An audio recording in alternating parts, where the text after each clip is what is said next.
भगवान श्री कृष्ण को नमस्कार करते हुए आप सभी का अनंत अकेडमी ऑफ मैथमेटिक्स में स्वागत है।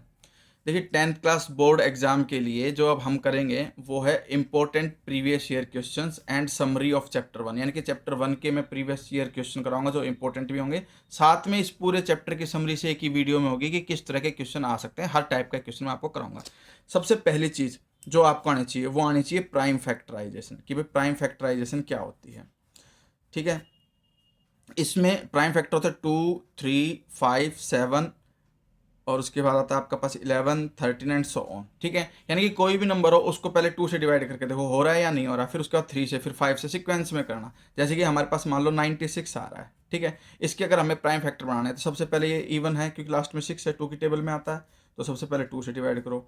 2 4 जा 8 और 2 8 जा 16। अभी फिर ये 2 से होगा तो 2 2 जा और 2 4 जा, फिर 2 से हो सकता है 12।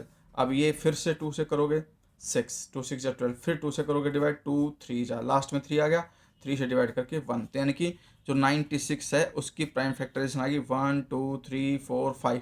5 टाइम्स 2 आया है तो इसलिए 2 की पावर 5 इन 2 में जो 3 है वो लिखोगे। अब यहाँ पर देखिए ये 2 भी प्राइम है, 3 प्राइम, तो प्राइम फैक्टराइजेशन कहलाएगी। इसके बाद जो क्वेश्चन मोस्टली एमसीक्यू में आते हैं इस तरह के आते हैं आपके पास, जैसे कि मान लो आपको एक नंबर दे दिया एक्स क्यूब इंटू वाई और दूसरा नंबर दे दिया आपको एक्स स्क्वायर वाई स्क्वायर, जहां पर एक्स और वाई दोनों आपको प्राइम नंबर दे दिए, यानी कि उनके बीच में कुछ भी कॉमन नहीं है। अब हमें अगर एलसीएम निकालना हो तो क्या करेंगे और एचसीएफ निकालना हो तो क्या करेंगे इस तरह के क्वेश्चन में। तो मैं आपको एक सिंपल सा तरीका बताता हूं कि देखिए एक्स इधर भी है और एक्स इधर भी, तो एक्स लिख दीजिए। अब जो x की पावर लिखनी है वो क्या लिखेंगे वो इंपॉर्टेंट है। एलसीएम वाले केस में जो ज़्यादा पावर होती है, देखिए यहाँ पे 2 है और यहाँ 3 है, तो 3 इज ग्रेटर देन 2, तो ज़्यादा वाली पावर लिखोगे आप, यानी कि एक्स क्यूब, यानी कि आप इसको यहाँ पे ऐसे लिखो एक्स क्यूब। और जो y है, y की पावर यहाँ 1 है और यहाँ 2 है और यहाँ पर 2 जो है ग्रेटर देन 1 है, तो ग्रेटर देन जो पावर है वो लिखोगे, यानी कि ये आपके पास एलसीएम आ गया। सेम वे में जब आप एचसीएफ निकालोगे तो दोनों में जो कॉमन है वो x है और दोनों में जो मिनिमम पावर यानी कि जो ये मिनिमम वाली पावर है वो एक्स और वाई की पावर रिस्पेक्टिवली बन जाएंगी। एक्स का तो हो जाएगा स्क्वायर और वाई की पावर हो जाएगी 1। ठीक है, तो ये कंडीशन आप कर लेना। इसके बाद हमारे पास जो नेक्स्ट चीज़ आती है वो एक फॉर्मूला है। फॉर्मूला क्या है आपके पास कि भाई LCM into H C F is equal to A into B. ये फॉर्मूला जरूर याद रखना जब कभी भी आपसे कोई भी चीज़ दे दे, जैसे कि मान लो एलसीएम दे दिया, ए दे दिया और बी दे दिया, एचसीएफ निकालना है। फॉर एग्जांपल एक नंबर दे दिया 96 और एक नंबर दे दिया 404। ठीक है, तो आपको कह दें कि भाई find LCM, LCM find out कर दे और उसके बाद हैंस लिख दें, हैंस फाइंड एचसीएफ। तो इसका मतलब ये होगा कि भाई आपको एलसीएम तो निकालना है प्राइम फैक्टराइजेशन मेथड से, लेकिन एचसीएफ जो निकालोगे वो इस फॉर्मूले का यूज करके निकालोगे। फॉर्मूला याद कर लेना, LCM into HCF is equal to A into B. अब देखिए 96 का तो मैं फैक्टर ऑलरेडी बना चुका था प्राइम फैक्टराइजेशन, इसलिए मैंने 96 चूज किया है।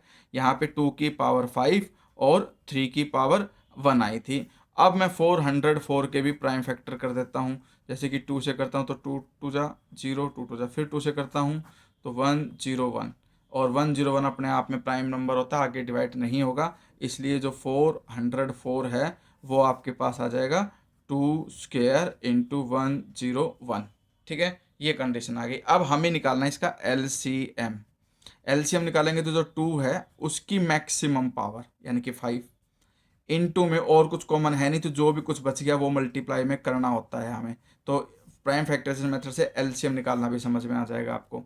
अब ये 2 पावर 5 होता है 32 इंटू 3 इंटू 101। अब इन सबको मल्टीप्लाई करेंगे, यानी कि 32 तो एज इट इज़ रहने दो, या एक काम करो 32 इंटू 3 96 और इंटू में 101।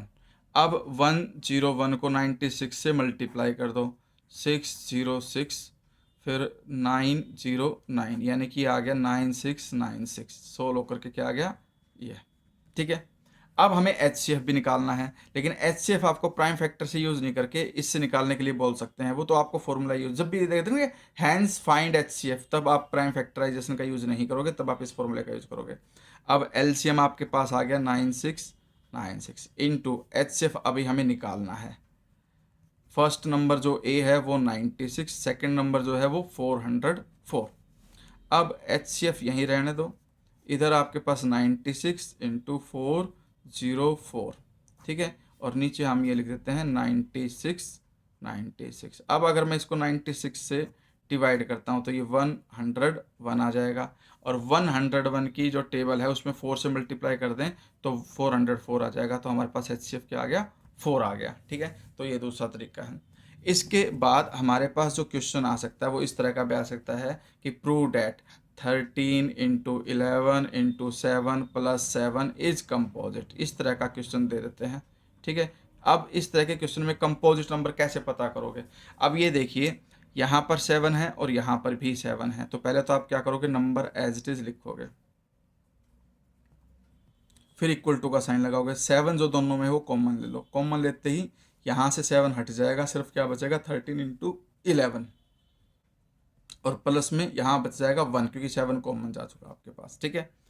ये करने के बाद ये तो 7 रह गया, 13 और 11 को मल्टीप्लाई करो, 11 3 जा 33, 11 1 जा 11, 11 प्लस 3 यानी कि 143 और प्लस 1, ये आ गया आपके पास 7 इंटू में 144, 143 प्लस 1 करके। अब 144 के फैक्टर बना करके लिख दो, प्राइम फैक्टर 2 72 आया, फिर 36 आएगा, फिर ये 18 आएगा, फिर 2 से ये 9 और फिर 3 इंटू 3, यानी कि जब तक प्राइम फैक्टर बनते बना दो, और आपके पास ये बन जाएगा 7 इंटू 2 की पावर 1 2 3 4, 4 टाइम्स है तो 2 पावर 4 इंटू में 3 स्क्वायर, क्योंकि 3 2 टाइम्स है, which is A product of primes, therefore it is a composite number. Last में लाइन लिख देना कि therefore it is a composite number, ठीक है। इसके बाद हमारे पास जो नेक्स्ट टाइप आ सकती है वो ये आ सकती है कि भाई 12 power n can not and with digit 0, कि भाई ठीक है, इस तरह का कोई नंबर दे दे, जैसे कि 4 की पावर n, 6 पावर n, ठीक है, और आपसे स्टेटमेंट में दे दे कि can this number can 0 can come on unit place, कि यूनिट प्लेस पे 0 आ सकता है या नहीं आ सकता। तो ऐसे क्वेश्चन में आप बस स्टेटमेंट ये लिख देना सीधा सीधा नो, ठीक है। बिकॉज इस 12 में देखो ओनली 2, मतलब 5 is not a prime factor of 12, या only prime factor of 12 are 2 and 3, क्योंकि 2 से डिवाइड हो सकता है 12, 3 से भी डिवाइड हो सकता है, 5 is not a prime factor, therefore it can not and with digit 0। इसी तरह से 4 है, 5 is not A factor of 4, therefore 4 power n can not and with digit 0। 6 है, 6 also not divisible by 5, so it can not and with digit 0। तो ये तो 1.1 से related चीज़ें होगी, और एक आपका स्टेटमेंट से रिलेटेड क्वेश्चन आ सकता है, बस उसमें आपको ध्यान ये रखना पड़ेगा रीड करके कि हमें एग्जैक्ट उसमें LCM निकालना है या HCF, और उसको पता करने का ना सिंपल सा तरीका ये है कि जो भी स्टेटमेंट आप पढ़ो उसमें ये देख लो कि जो आंसर है वो जो नंबर आपको गिवन है उनसे बड़ा आएगा कि छोटा आएगा, तो वो आइडिया हो जाता है कि भाई हमें जो चीज़ निकालनी है उसमें क्या आंसर उससे ग्रेटर आएगा। जो भी नंबर, जैसे मान लो 96 404 है और आंसर हमको पता है कि भाई इन दोनों से बड़ा ही आना है, कुछ इस तरह का आइडिया लग जाए पढ़ करके, तो इसका हमारा LCM निकलेगा। और अगर आपको लगे कि नहीं जो स्टेटमेंट बोली उसके हिसाब से छोटा आंसर आना चाहिए तो HCF निकलेगा, तो वो आप थोड़ा सा लॉजिक लगा लेना कि हमें एग्जैक्ट LCM निकालना है स्टेटमेंट वाले में कि HCF निकालना है। इसके बाद हमारे पास जो कन्फर्म आता ही आता है वो ये है, जैसे कि मान लो √2, √3, √7, √5, इनको इरेशनल प्रूफ करना, या फिर आपको ये भी दे सकते हैं कि √2 प्लस √3 को प्राइम इरेशनल नंबर प्रूफ करना, या फिर इस तरह का 5 + 2 √3। तो मैं हर टाइप का एक क्वेश्चन आपको करके दिखा देता हूँ। देखिए, सबसे पहले तो मैं क्या करता हूँ, √7 को इरेशनल नंबर शो करता हूँ। तो इसके लिए आप क्या करोगे कि प्रूव, पहले स्टेटमेंट देंगे प्रूव डेट √7 इज इरेशनल। अब इसका मैं सीधा सॉल्यूशन कर रहा हूँ, लेट √7 इज रेशनल, हमने एज्यूम कर लिया, या आप लिख सकते हो लेट अस एज्यूम डेट, ठीक है, रेशनल नंबर। देयरफॉर अगर ये रेशनल है तो √7 can be written as A/B, where A and B are coprime से हमारा मतलब है कि इन दोनों के बीच में कुछ भी कॉमन नहीं है 1 के अलावा, ठीक है। अब B को ले जाओ इधर, ये आ जाएगा √7B is equal to A, और इसको इक्वेशन 1 मानो, ठीक है। पहला काम क्या है कि एज्यूम करोगे कि रेशनल नंबर है और A/B की फॉर्म में लिख सकते हो। फिर b इधर जा करके मल्टीप्लाई जाएगा √7b इज इक्वल टू ए। फिर आप क्या करोगे, स्केयरिंग बोथ साइड, क्योंकि रूट हटाना है तो स्केयरिंग बोथ साइड करोगे। अब स्केयरिंग बोथ साइड्स करोगे तो इसका √7 का स्क्वायर तो 7 हो गया, b का स्क्वायर हो गया और इधर a का स्क्वायर हो गया। इसको आप इक्वेशन 2 मानो, ठीक है। अब देखो ए स्क्वायर जो है वो 7 और b स्क्वायर का प्रोडक्ट है, तो इसका मतलब 7 से डिवाइड करेंगे ए स्क्वायर को तो b स्क्वायर आएगा क्वोशंट। तो आपसे एक स्टेटमेंट लिखोगे, a square is divisible by 7 and a is divisible by 7 as 7 is a prime, क्योंकि एक थ्योरम होती है कि अगर ये प्राइम नंबर है, हर प्राइम नंबर किसी स्क्वायर को डिवाइड कर रहा है तो उसका जो स्क्वायर रूट होगा, यानी कि ए स्क्वायर को ए स्क्वायर जो है वो डिविजिबल बाय 7 है, तो ए भी डिविजिबल होगा 7 से, ठीक है। अब ए को जब हम 7 से डिवाइड करेंगे तो कुछ ना कुछ कोशेंट आएगा, उसको हम सी मान लेते हैं, तो यानी कि ए को मैं क्या लिख सकता हूँ 7c, ये इक्वेशन नंबर 3 मान लेंगे, ठीक है। अब इक्वेशन 3 को इक्वेशन 2 में यूज करना है आपको, तो use equation 3 in equation number 2, ठीक है। 7b स्क्वायर है लेफ्ट में, इक्वल टू में ए स्क्वायर है, जबकि ए की वैल्यू अब आपके पास क्या आ चुकी है 7c, इसका होल स्क्वायर हो जाएगा। फर्दर एम्प्लॉय करके 7b स्क्वायर और इधर आपका 7 स्क्वायर 49 होता है और c स्क्वायर 7 से डिवाइड कर दो तो b स्क्वायर की वैल्यू आ जाएगी 49c स्क्वायर डिविजिबल बाय 7 करोगे तो यानी कि जो b स्क्वायर है वो आ गया 7c स्क्वायर। इसका मतलब ये है कि b square is divisible by 7, क्योंकि 7 इंटू समथिंग आ गया।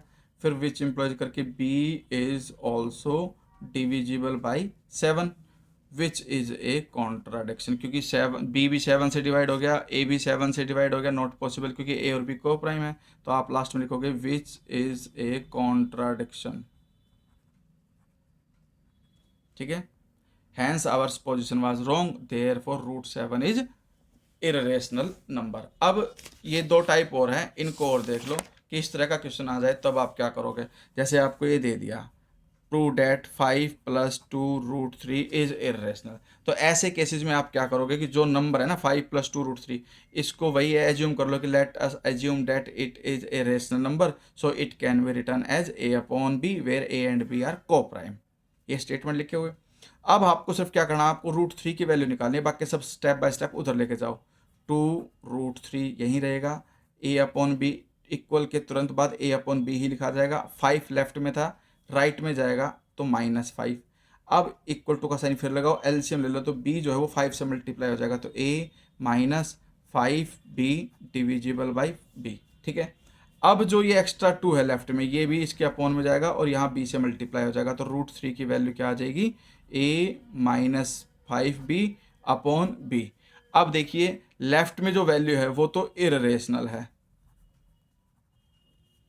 फिर इक्वल टू का साइन है, और जो राइट में है वो p/q की फॉर्म है, तो वो क्या कहलाएगा, रेशनल कहलाएगा।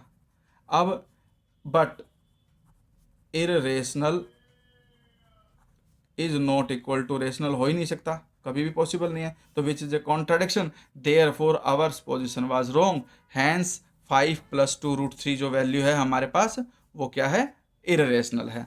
और एक जैसे ये दे दे कि भाई प्रूव डेट √2 + √3 इज इरेशनल, जब दो का सम दे दें, ठीक है। गिवन डेट, तो इसमें आपको गिवन जरूर देंगे, गिवन डेट √6 इज इरेशनल, तो ऐसे में प्रूफ जो करोगे आप ऐसे करोगे कि भाई late us assume date √2 + √3 is rational, ये हमने मान लिया कि ये क्या है, रेशनल है। तो इसका मतलब मैं इसको क्या लिख सकता हूँ, a/b लिख सकता हूँ। स्केयरिंग बोथ साइड, रूट हटाना है तो √2 + √3 इधर स्केयर करोगे और इधर भी स्केयर करोगे। अब ये आ जाएगा √2 का स्केयर + √3 स्केयर + 2 × √2 × √3, यानी कि a + b whole square, a square + b square + 2ab which is equal to a square upon b square. तो रूट टू स्क्र यानी रूट से स्क्र कैंसिल, रूट से स्क्र कैंसिल, ये 2 और +3, 2 + 3 5 हो गया, +2 रूट 2 इंटू रूट 3 में रूट लगा करके 2 इंटू 3 6 हो गया, और इधर a² / b²। अब 5 को राइट में लेके चले जाओ तो a² / b², 5 जब राइट में जाएगा तो -5, फिर 2√6 is equal to a² b² जो है वो 5 से मल्टीप्लाई हो जाएगा जब एलसीएम लोगे तो, और अपॉन में b²। अब 2b² अपॉन में आ जाएगा, √6 is equal to a² - 5b² upon 2b²।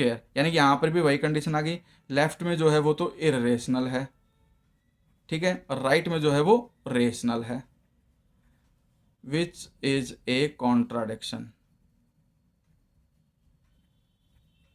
क्योंकि रेशनल और इरेशनल इक्वल नहीं हो सकते, therefore our position was wrong, hence √2 + √3 is irrational. Most probably जो क्वेश्चन हैं फर्स्ट चैप्टर के वो इन्हीं में से ही कोई घूम फिर करके आते हैं, रूट वाला क्वेश्चन तो मस्ट है, वो आता ही है।